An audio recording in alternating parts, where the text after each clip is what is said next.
Okey, Ustaz sekarang berada di belakang Bukit Cabang. Okey, gambar ni pun rare juga. Sebab apa? Sebab belakang Bukit Cabang.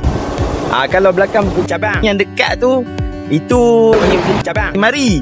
Tapi yang ni Ustaz ambil gambar dekat Cuping Valley, jalan baru yang JM cuba terokor, dan tempat ni pun cantik juga. Kita boleh nampak kat sini Bukit Cabang.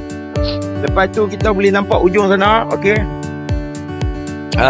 Ustaz kena cakap kuat sikit sebab mikrofon tak tu. Tak.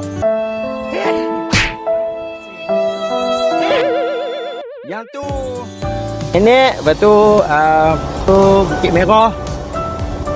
Yang tu Bukit Keteri. Lepas tu Bukit Cuping. Hujung sekali Bukit Cuping. Yang nampak rongok sikit Bukit Cuping.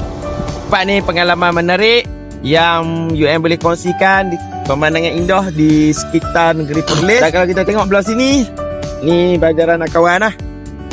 Okey, Banjaran Nakawan guys. Okey, yang mana belakang tu semuanya negara Thailand.